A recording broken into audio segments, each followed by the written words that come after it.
नमस्कार, अनादि टीवी देख रहे हैं आप। मैं हूं आपके साथ अभिनय सिंह चौहान। बुलेटिन की शुरुआत करते हैं हरियाणा की खबरों के साथ, जहां हरियाणा के मुख्यमंत्री नायब सिंह सैनी ने हरियाणा विजन 2047 के लक्ष्य को साकार करने की दिशा में फरीदाबाद में आयोजित प्री बजट परामर्श बैठक में सहभागिता की। बैठक में प्रदेश के आर्थिक भविष्य को सशक्त बनाने के लिए एक साझा और सार्थक प्रयास किया गया। सीएम सैनी ने कहा कि इन बैठकों का उद्देश्य सहभागी शासन की भावना को मजबूत करना है। जहां सीएम सैनी ने बताया कि वित्त वर्ष 2026-27 के बजट निर्माण की प्रक्रिया में सभी हितधारकों से व्यापक परामर्श किया जा रहा है ताकि बजट जन आकांक्षाओं के अनुरूप हो।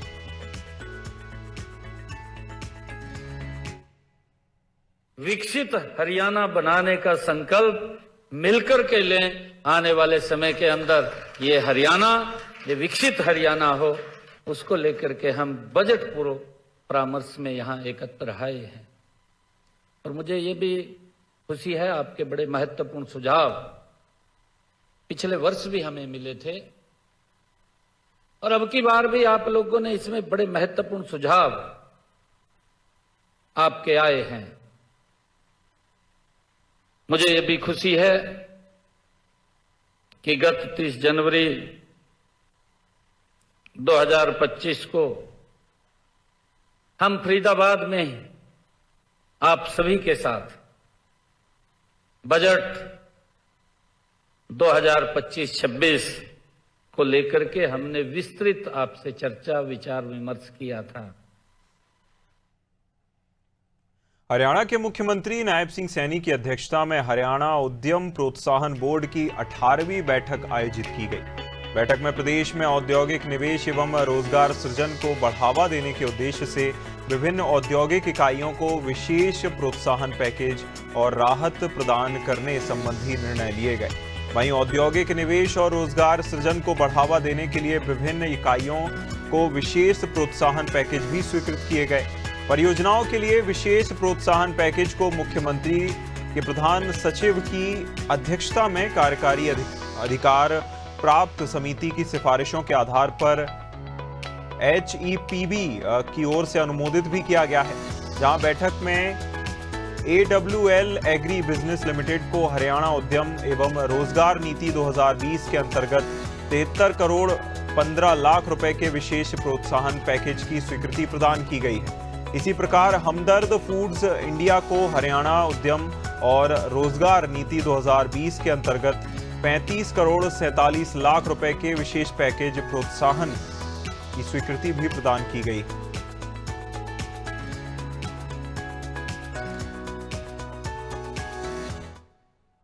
हरियाणा के मुख्यमंत्री नायब सिंह सैनी ने जापान के मिजुहो बैंक के मैनेजिंग डायरेक्टर और इंडिया हेड रो मुराओ के नेतृत्व में आए प्रतिनिधिमंडल से मुलाकात की। जहां बैठक में हरियाणा में आर्थिक सहयोग को मजबूत करने के साथ ही साथ रणनीतिक निवेश के लिए नए अवसरों की संभावनाओं पर चर्चा की गई।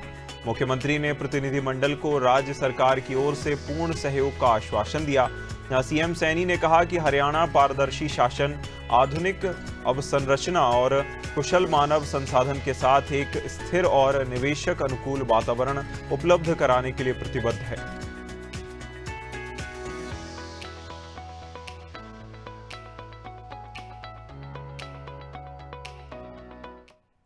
हरियाणा के मुख्यमंत्री नायब सिंह सैनी ने प्रवासी भारतीय दिवस की बधाई दी। जहां सीएम सैनी ने अपने बधाई संदेश में लिखा कि अपनी मेहनत, मेधा और संकल्प शक्ति से विश्व पटल पर मां भारती का मान बढ़ाने वाले समस्त प्रवासी भारतीयों को प्रवासी भारतीय दिवस की हार्दिक बधाई और शुभकामनाएं।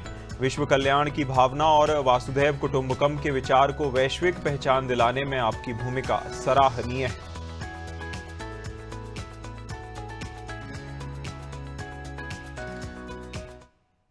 हरियाणा के मुख्यमंत्री नायब सिंह सैनी ने 1857 की क्रांति के महानायक राजा नाहर सिंह के बलिदान दिवस पर उन्हें भावभीनी श्रद्धांजलि दी।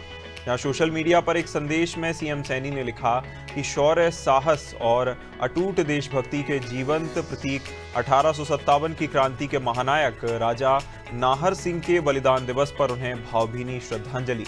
मातृभूमि की स्वाधीनता के लिए हंसते हंसते प्राण न्यौछावर करने वाले ऐसे महान राष्ट्रभक्त का बलिदान हमें सदैव अंत्योदय और राष्ट्र प्रथम के संकल्प के साथ आगे बढ़ने की प्रेरणा देता रहेगा।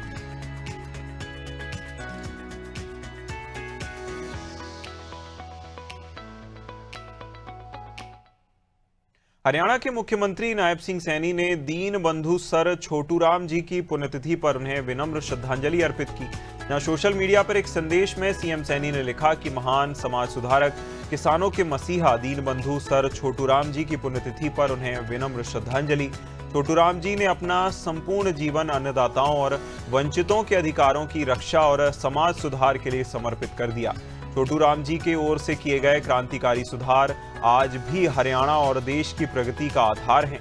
उनके आदर्श और विचार सदैव हमारा मार्ग प्रशस्त करते रहेंगे।